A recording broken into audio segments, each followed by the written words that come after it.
On sort de la Première Guerre mondiale et toute l'Europe espère une seule chose, la paix. Une paix durable. Mais en à peine 20 ans, le continent va être aspiré dans une guerre encore plus terrible. Cette période, qu'on appelle l'entre-deux-guerres, c'est vraiment une époque de crise, des crises profondes où les démocraties vacillent et où des idées politiques complètement nouvelles et pour tout dire terrifiantes vont apparaître. Alors la question qu'on va se poser, elle est centrale. Comment est-ce qu'une crise économique, une crise financière, a pu mettre le monde à feu et à sang? Comment on en est arrivé là?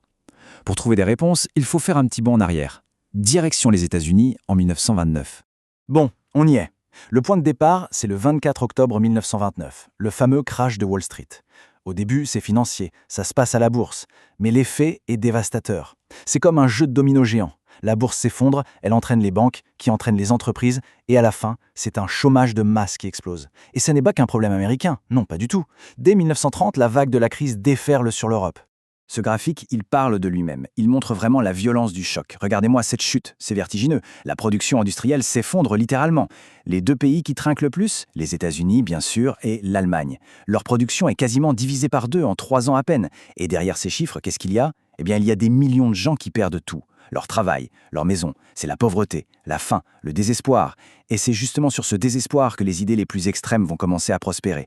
Voilà pour le contexte. On va voir maintenant dans une première partie comment cette crise va frapper une Europe déjà fragile, un continent qui se remet à peine de la Grande Guerre et qui se retrouve au bord du gouffre.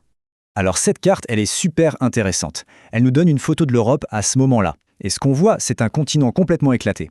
En jaune, ce sont les démocraties, la France, le Royaume-Uni, elles essayent de tenir bon, mais regardez bien, elles sont un peu comme des îlots au milieu d'un océan de régimes autoritaires, en vert, et du régime communiste de l'URSS, en rouge. L'Italie de Mussolini, la Pologne, partout, des dictatures apparaissent. En fait, la démocratie à cette époque, c'est l'exception, pas la règle. Et c'est une exception qui est clairement menacée. Et justement, face à cette crise, certains pays vont choisir une solution radicale. C'est notre deuxième partie, la voie totalitaire. Une voie qui promet de rétablir l'ordre, oui, mais par la force et au prix de toutes les libertés. Alors, c'est un mot important, totalitarisme. Attention, ce n'est pas juste une dictature classique, c'est bien plus que ça. C'est un système où un parti unique veut contrôler tout. L'État, la société, l'économie, mais aussi la vie privée des gens, leurs pensées, tout, absolument tout doit être soumis à l'idéologie du régime. C'est une emprise totale sur l'individu. Et ce schéma nous aide bien à voir comment ça marche concrètement. Prenons les deux grands exemples, l'URSS de Staline et l'Allemagne nazie d'Hitler. Eh bien, on retrouve la même recette. D'abord, une idéologie unique et obligatoire pour tout le monde. Ensuite, une dictature menée par un chef tout-puissant avec un culte de la personnalité. Et enfin, pour que ça tienne, un contrôle total sur l'économie et la population grâce à 2 outils. La propagande, pour convaincre, et la terreur pour éliminer toute opposition. Et ce qui est fou, c'est que même si leurs buts sont totalement opposés, les méthodes, elles, se ressemblent énormément. D'un côté, Staline en URSS. Son objectif, c'est une société communiste sans classe sociale. Pour y arriver, il va forcer la collectivisation des terres. De l'autre côté, Hitler en Allemagne. Son but, c'est d'imposer la supériorité de la race aryenne. Pour ça, il va mettre toute l'économie au service de la préparation de la guerre. Des idéologies en ennemis, mais une même logique de contrôle total et de violence. Pour asseoir leur pouvoir, ces régimes jouent sur 2 tableaux. D'un côté, il y a la propagande, la séduction. On voit ici Staline qui se met en scène avec la jeunesse, il est le petit père des peuples. L'idée, c'est d'embrigader les esprits dès l'enfance. Et de l'autre côté, il y a la terreur pure et dure. Pas de pitié pour les opposants. On désigne des ennemis intérieurs. Ici, les Juifs en Allemagne, dont les commerces sont vandalisés, et on les persécute sans relâche. En URSS, cette terreur a un nom qui fait froid dans le dos. Le goulag. C'est quoi le goulag? C'est un système de camps de travail forcé, un réseau immense qui s'étend sur tout le territoire. C'est là que Staline envoie tous ceux qu'il juge indésirables. Ses opposants politiques, bien sûr, mais aussi des millions de gens ordinaires, parfois arrêtés sur une simple dénonciation. Cette image, elle nous montre le quotidien de ces camps. C'est ça la réalité du goulag. Des prisonniers épuisés qui construisent un canal dans des conditions absolument terribles. Ce travail forcé, il a un double objectif. D'abord, faire peur à toute la population. Le message est clair, voilà ce qui vous attend si vous ne marchez pas droit.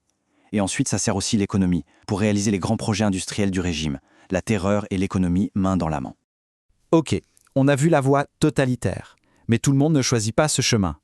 Et c'est notre troisième partie. Comment les démocraties, et en particulier la France, vont-elles répondre à la crise? On va voir que la réponse du Front populaire va être à l'opposé de tout ça. Parce que, attention, la France n'est pas épargnée par la crise, loin de là. Le chômage monte, la colère gronde et des groupes d'extrême droite violents menacent directement la République. Mais il va se passer quelque chose d'incroyable. Face à ce danger, les partis de gauche, qui se détestaient jusque-là, les communistes, les socialistes, les radicaux, vont décider de s'unir. Et cette photo, c'est un moment historique. Le 14 juillet 1935, ils défilent ensemble et jurent de défendre la démocratie. Cette alliance, c'est le fameux Front populaire. Et le coup de tonnerre, c'est qu'en 1936, il gagne les élections. Le socialiste Léon Blum devient le chef du gouvernement. Pour des millions d'ouvriers et d'employés, c'est un espoir immense qui se lève.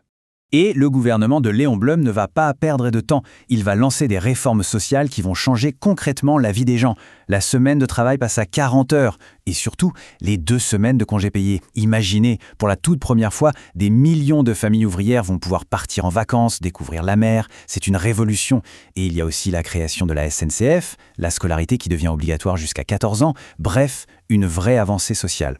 Le grand moment de cette période, ce sont les accords de Matignon. Il y a des grèves immenses partout en France. Un régime totalitaire aurait envoyé l'armée. Le Front populaire, lui, fait le contraire. Il réunit les patrons et les syndicats et les fait négocier. Le résultat, des hausses de salaire et de nouveaux droits pour les salariés. C'est ça, la réponse démocratique. Face à la crise, on ne choisit pas la violence, mais le dialogue et le progrès social. Malheureusement, cette belle expérience française, cet espoir, ne doit pas nous faire oublier la situation en Europe. Parce que pendant ce temps, 2 modèles s'opposent frontalement. D'un côté la démocratie, de l'autre le totalitarisme. Et la collision, elle devient inévitable. Regardez ces chiffres, ils sont glaçants. On voit ici que dès son arrivée au pouvoir, Hitler met toute l'Allemagne en ordre de bataille. Les dépenses pour l'armement explosent. C'est une multiplication par plus de 20 en à peine 6 ans. Et ça marche, d'une certaine manière. Le chômage, lui, disparaît. Pourquoi ? Parce que les usines d'armement tournent à plein régime. L'Allemagne se prépare ouvertement à la guerre. Et avec cette nouvelle armée, Hitler passe à l'action. Il teste les démocraties, étape par étape. En 1936, il réinstalle son armée en Rhénanie, ce qui était interdit. Personne ne réagit. En 1938, il annexe l'Autriche. Personne ne réagit.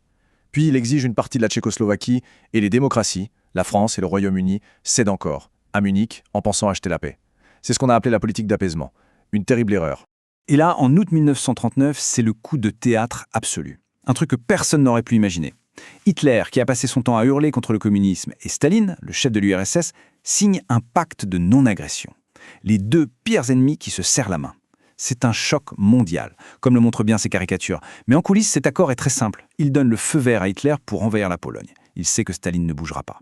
La dernière porte vers la guerre vient de s'ouvrir. Finalement, toute cette période tragique nous renvoie à une question essentielle. Face à une crise très grave, quelle est la priorité d'une société ? Est-ce que c'est l'ordre avant tout, quitte à sacrifier les libertés, comme l'ont fait les régimes totalitaires, ou est-ce qu'au contraire, il faut défendre la liberté à tout prix, même si cela crée de l'instabilité, comme a essayé de le faire le Front populaire ? Ordre ou liberté, c'était le grand dilemme des années 30, et c'est une question qui, peut-être, n'a pas fini de se poser.